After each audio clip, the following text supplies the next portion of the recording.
대구광역시 수성구에는 무엇이 유명할까요? 멋진 수성목과 주변의 맛집, 전국 최고의 교육열, 범어 네거리의 고층 빌딩. 수성구에는 또 하나의 명품인 생태체험 코스가 있다는 사실 알고 있으신가요?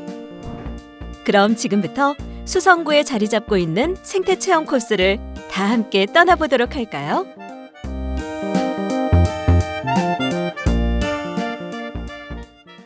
먼저 수성구의 명물, 전국 최대 두꺼비 산란지인 망월지를 중심으로 이루어지는 망월지 두꺼비 이야기부터 알아볼까요? 두꺼비는 개구리, 도롱뇽 등과 함께 양서류에 속한다고 해요. 물과 육지 양쪽에서 서식한다는 의미에서 붙여진 이름이에요. 물속에서 알로 태어나 올챙이로 부화하고 이후 육지에서 서식합니다. 두꺼비의 네 다리는 짧고 굵으며 피부에는 크고 작은 돌기가 나 있어요. 머리 뒤쪽 양옆에는 타원형으로 솟아오른 귀밑샘이 발달하였고 이빨이 없습니다. 번식기를 제외하고는 육지에서 살며 주로 밤에 사냥을 하는 야행성이어서 산란기 외에는 낮에 거의 눈에 띄지 않아요. 처음 두꺼비를 보았을 때 약간 징그러운 느낌이 들지 모르지만 좀 더 자세히 살펴보면 왠지 친근하고 귀엽기까지만 한 생각도 듭니다. 그래서인지 예전부터 우리나라에서는 두꺼비가 부와 행운을 가져다주는 영물로 취급받기도 했습니다. 이러한 두꺼비가 우리 가까이에서 전국 최대 규모의 산란지를 이루고 살고 있다고 하니 신기하지 않으십니까? 입춘과 정월 대보름이 며칠 지난 2월 초. 아직 차가운 바람이 피부에 와닿긴 하지만 아침부터 봄을 재촉하는 비가 조금씩 내리기 시작하였고 매년 이맘때쯤 비 오는 날이면 망월지 인근 옥수산 일대 서식하는 두꺼비들이 산란을 위한 대이동을 시작합니다. 아무래도 오늘이 그날일 것 같은 예감이 강하게 듭니다. 수성구청에서는 지역 주민들과 함께 두꺼비 이동을 준비하여 이동 예상 경로를 따라 수백 미터의 펜스를 미리 설치해 두었습니다. 두꺼비가 이동 중에 행여나 로드킬 같은 사고를 당하지 않게 하기 위함입니다. 그리고 오늘은 시간 단위로 모니터링을 하고 있습니다. 해가 지고 어둠이 짙게 깔린 시간. 아니나 다를까 저 멀리 산 쪽에서 반짝이는 움직임이 포착되었습니다. 금년도 두꺼비 대이동을 알리는 첫 신호였습니다. 긴 겨울잠에서 갓 깨어난 두꺼비들이 산란 준비를 위해 인근 저수지인 망월지를 향해 첫 발을 내딛기 시작하였습니다.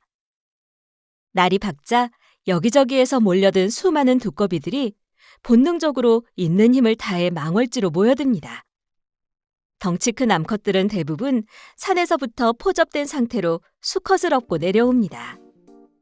포접된 두꺼비들은 망월지 안에 알을 놓을 때까지 절대 떨어지지 않고 계속 붙어 있다가 일주일 후 알을 낳게 되면 그때서야 떨어져서 다시 산으로 각각 올라가게 됩니다.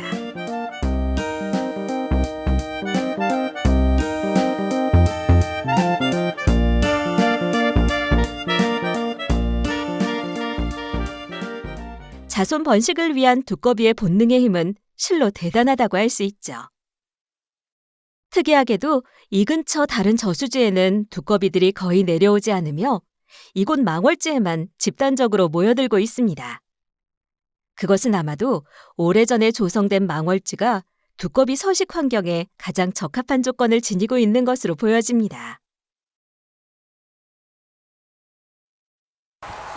망월지는요, 우리나라 도심에 위치한 두꺼비 산란지로서 최대 규모를 자랑하고 있습니다. 그래서 두꺼비는 한 2월 중순 정도 되면은 산란을 위해서 저기 앞에 산에서 여기 망월지로 내려옵니다.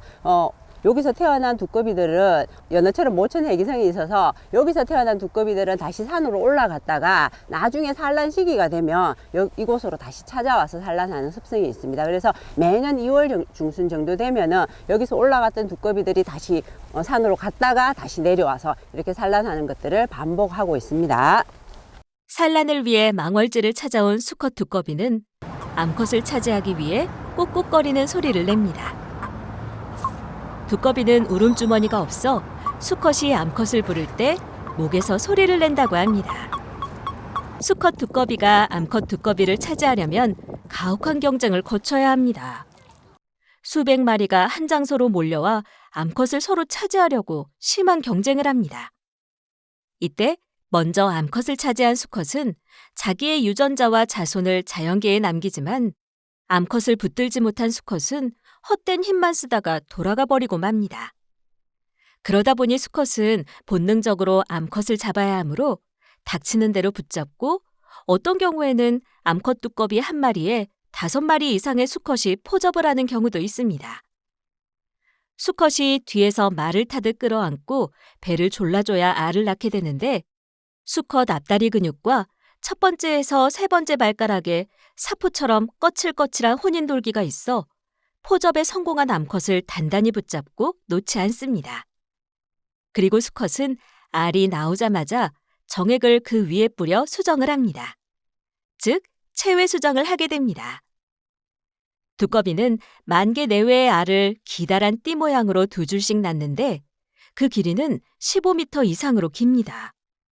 이렇게 긴 띠 모양의 알은 흘러내려가지 않도록 나뭇가지나 돌 등 주변 식물에 걸어둡니다. 알은 미끈미끈한 우무질로 쌓여 있으며 알을 낳고 3-4일이 지나면 알이 우무질을 뚫고 나옵니다. 도심 한가운데 위치한 망월지에서 산란되는 두꺼비의 알은 매년 200만에서 400만 개 정도로 도심 내 전국 최대 규모입니다. 산란을 끝낸 성체 두꺼비는 곧바로 물 밖으로 나와 봄잠을 자기 위해 이동합니다. 이 과정에서 포접에 성공하지 못한 수컷이 산란을 끝내고 봄잠을 자기 위해 이동하는 암컷을 포접하는 경우가 있는데 이때 암컷은 몸을 뒤집어 죽은 듯이 있다가 수컷이 포접을 포기하고 떠나면 다시 몸을 일으켜 이동을 합니다. 산란을 마친 두꺼비들은 자기 임무를 다했지만 산으로 올라가는 길이 너무 힘들어 보입니다. 이제 두꺼비들은 각각 떨어져 인근 산으로 돌아가 땅속에서 다시 봄잠을 자게 됩니다. 포접과 산란을 위해 정신이 없었던 망월지에는 이들이 두고 간 수많은 알들만이 새 생명 탄생을 위해 조용한 정적 속에서 기다리게 됩니다. 알집 속 알들은 계속 자라다가 3주 후부터 막을 뚫고 나오기 시작합니다. 하지만 아직 물속에서 헤엄치는 올챙이 수준은 못 되고 수초에 달라붙어 꼬리만 움직이고 있습니다. 계속 성장을 하던 올챙이는 이제 수초에서 떨어져 단독으로 움직일 수도 있게 되었습니다. 이때부터 올챙이는 집단으로 활발히 이동을 시작하며 먹이 활동을 위해 망월지 전역으로 뻗어나가는 것이 드론에 포착되기도 했습니다. 물속에서 활발히 먹이 활동을 하던 올챙이는 한 달 정도 지나면 뒷다리가 먼저 나오고 곧바로 앞다리가 나오기 시작합니다. 이때부터는 물 밖에서도 먹이 활동을 시작하며 공기 호흡하는 시간이 점점 길어집니다. 두꺼비 올챙이는 개구리 올챙이보다 몸 색깔이 검습니다. 앞 뒷다리가 생긴 뒤 얼마 지나지 않아 꼬리가 없어지며 이후 점차 새끼 두꺼비로 모양이 변해갑니다. 이때부터는 물속보다 물밖 웅덩이 주변이나 물가에 모여있는 시간이 훨씬 많으며 어미들이 왔던 서식지로 이동을 준비합니다. 보통 일주일 정도 망월지 주변을 맴돌며 산으로 이동할 체력도 열심히 키우는 것 같습니다. 올챙이 시절 아가미로 호흡을 하다 성장하면서 피부 호흡과 폐 호흡을 같이 하는 구조로 바뀌어 육지 생활에 적응해가며 새끼 두꺼비들은 비 오는 날 또는 습도가 높은 날을 선택해 이동을 시작합니다. 5월 초순에서 6월 중순 사이 망월지에 머무르면서 성장한 새끼 두꺼비들은 수만 마리 떼를 지어 원래의 서식지인 옥수산으로 대이동하는 경이로운 모습을 연출합니다. 금년에는 5월 초부터 이동을 시작하여 한 달가량 계속해서 이동을 하였습니다. 망월지에서 태어난 새끼 두꺼비들은 어미가 내려온 그 길로 다시 올라가서 땅속 구멍 속에 숨어 지내면서 먹이 활동을 하며 성장을 하게 됩니다. 이 과정에서 많은 새끼들이 다른 동물들의 먹이가 되기도 하며 완전한 성체가 되는 숫자는 극히 일부분에 지나지 않습니다. 올해 망월지에서 산란하여 산으로 올라간 새끼 두꺼비는 산속에서 계속 성장을 하게 되며 3년 후 성체가 되면 자신이 새끼 때 올라온 길을 따라 다시 망월지로 내려오게 됩니다. 망월지 두꺼비가 세상에 널리 알려진 것은 지난 2007년으로 새끼 두꺼비들의 대이동은 많은 사람들과 언론의 관심을 끌었습니다. 초창기에는 새끼 두꺼비들이 사람의 발걸음에 막혀 방향을 잃고 길을 헤매기도 했으며 도로로 이동하다가 많은 수가 로드킬을 당하거나 저수지옆 수로에 빠져 나오지 못한 경우도 있었습니다. 이후 두꺼비 이동 시기가 되면 보호 펜스를 치고 매일 모니터링을 하면서 구조 활동을 실시하고 있습니다. 또한 인근 사찰에서도 이 기간 중에 운행 차량의 이동을 제한하는 등 많은 분들이 두꺼비 보호를 위해 노력하고 있습니다. 그리고 이 무렵 수성구청에서는 자연 속 생명순환의 산교육을 위해 생태체험 프로그램도 같이 운영하고 있습니다.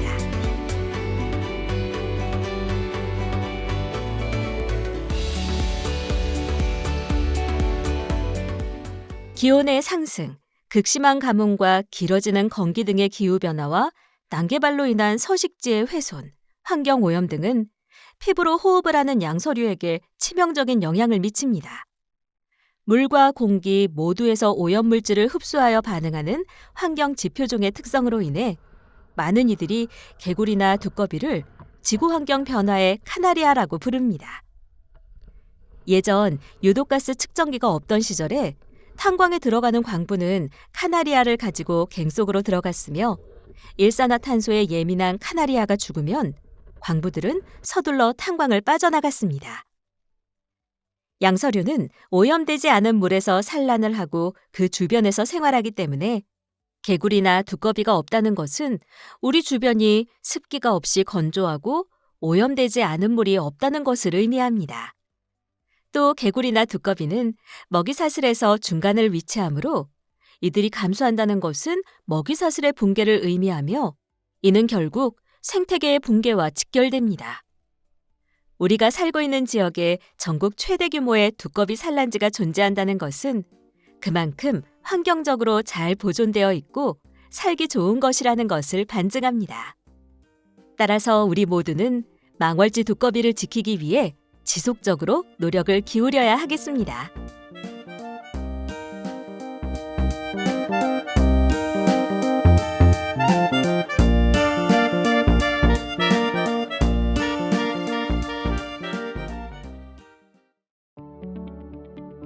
욱숫골 공룡 발자국. 앞산 고산골에 5개, 신천 수성교와 동신교 사이에 57개, 욱숫골 등 10여 곳에 남아있는 공룡 발자국으로 인구가 밀집한 대도시에서 대각기 공룡 발자국을 볼 수 있는 곳은 매우 드뭅니다. 지구상에 출현한 생물 가운데 가장 거대한 생물인 공룡은 지금으로부터 2억 3천만 년 전에 처음 등장하여 이후 1억 6천만 년 동안 살았습니다. 1억 년 전 중생대 백악기 시대에 중국 대륙과 연결되었을 것으로 추정되는 한반도는 거대한 호수로서 공룡의 서식지, 공룡의 천국이기도 하였습니다.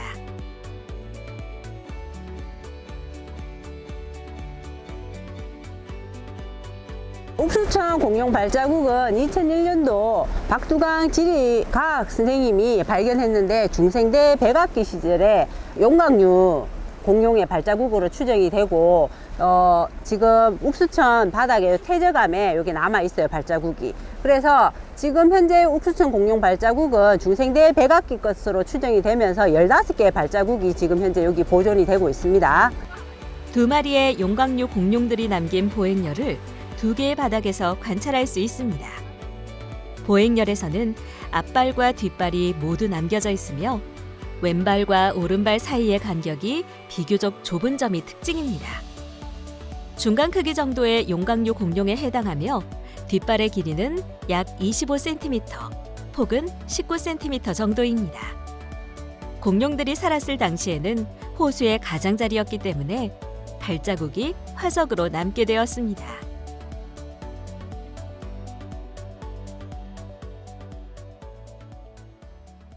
옥수천 공룡 발자국 잘 보셨나요? 네. 자, 우리 이제 공룡 발자국을 봤으니까 여기 옥수천 따라서 내려가다 보면 내려가면 금호강이 있는데 거기에서 수성구 하늘을 날고 있는 새들을 볼 수 있는 곳이 있어요.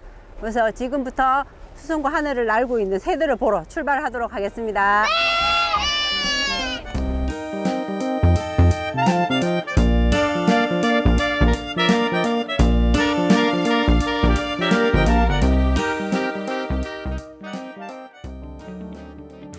고모동 철새 도래지.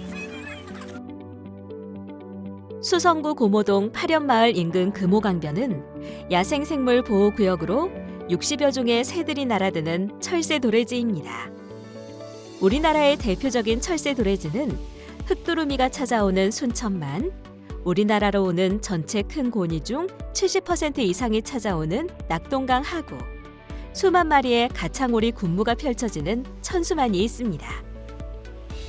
고모동 철새 도래지의 파련습지는 외가리와 백로 서식지로 유명합니다. 먹이가 많고 산란하기 알맞은 숲이 있기 때문입니다. 강변을 따라 철새를 관찰하기 위한 시설인 탐조대가 설치되어 있습니다. 탐조대를 통해 철새를 관찰하기 전에 새들을 관찰하기 위한 행동 수칙을 알아볼 수 있습니다. 가급적 먼 거리 30m 이상에서 망원경이나 필드 스코프를 이용해 관찰하고 화려한 옷, 눈에 잘 띄는 색깔의 옷, 펄럭이는 옷 등은 입지 않도록 해야 합니다. 새는 사람보다 8에서 40배나 높은 시력을 가지고 있으므로 녹색이나 갈색 등 주변과 동화될 수 있는 옷을 착용하는 게 좋습니다. 새들을 관찰하기 위해서는 큰 소리가 나지 않도록 하고 조류의 둥지, 알, 새끼 등을 이동시키거나 훼손시키지 않도록 주의해야 합니다. 특히 조류의 번식 기간에는 보호구역이나 번식지 등에 출입을 하지 않는 게 좋으며 서식지 주변 환경을 훼손시키지 않도록 각별한 주의가 요망됩니다. 그리고 조류의 먹이가 되는 열매나 씨앗을 함부로 채취하지 않으며 함부로 먹이를 주거나 서식지 주변에 음식물 쓰레기를 버리는 행위를 하지 않는 것도 중요합니다. 야생생물 보호구역의 주인은 동식물들입니다. 조류 관찰은 한낮보다는 새벽녘이나 해질 무렵 먹이를 찾아 이동하기 때문에 이 시간에 관찰해야 하며 이 시간에 철새의 소리를 제일 잘 들을 수 있습니다. 관찰 시에는 조류의 부리나 형태, 색깔 등 특징적인 부분을 빠르게 안내판에서 찾아볼 수 있습니다.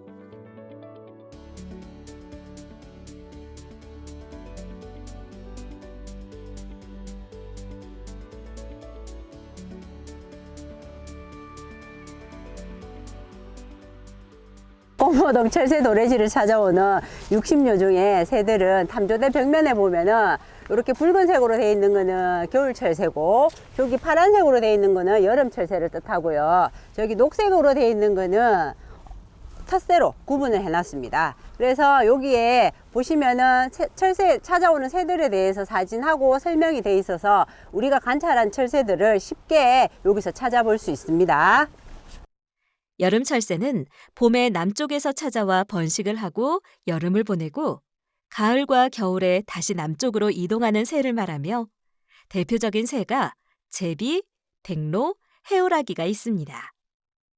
겨울 철새는 봄과 여름에 북쪽에서 살다가 가을이면 우리나라에 와서 겨울을 나고 이른 봄이면 다시 북쪽으로 날아가는 새를 말하며 독수리, 흑두루미, 황새, 큰고니 등이 있습니다.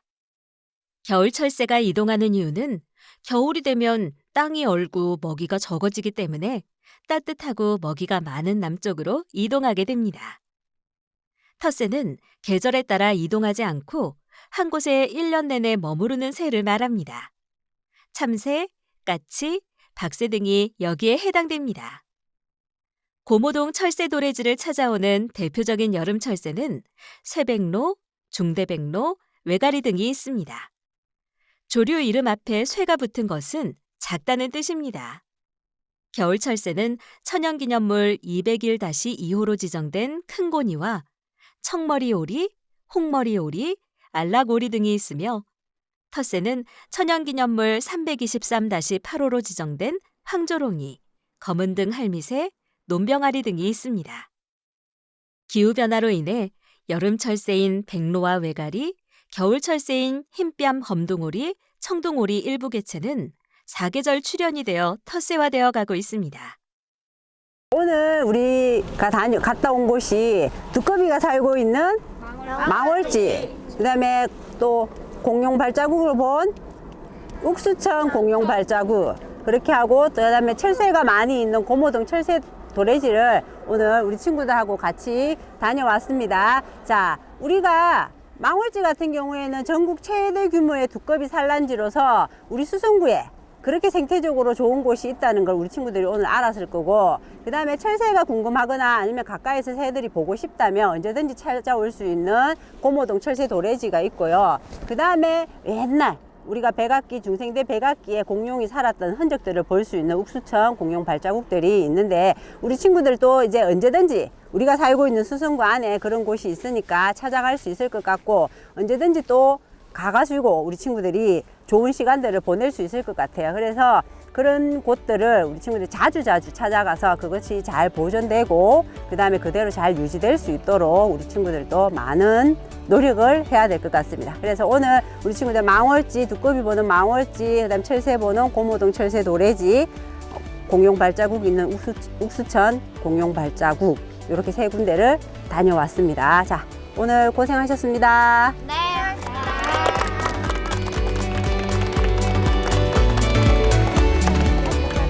지금까지 수성구의 생태체험 코스를 탐방해 보았습니다. 수성구 도심에는 대구시를 대표하는 많은 관광 명소가 있지만 복잡한 도심지에서 한 걸음만 옮기면 자연의 아름다움 속에서 이처럼 다양한 생태체험을 하실 수가 있답니다. 자연과 함께 어우러져 생명의 소중함을 느끼고 같이 호흡할 수 있는 생태공간. 수성구 생태체험 투어를 통해 우리 가까이에 있는 이 소중한 자연 환경을 아끼고 보존하기 위해서 모두가 노력해야겠습니다.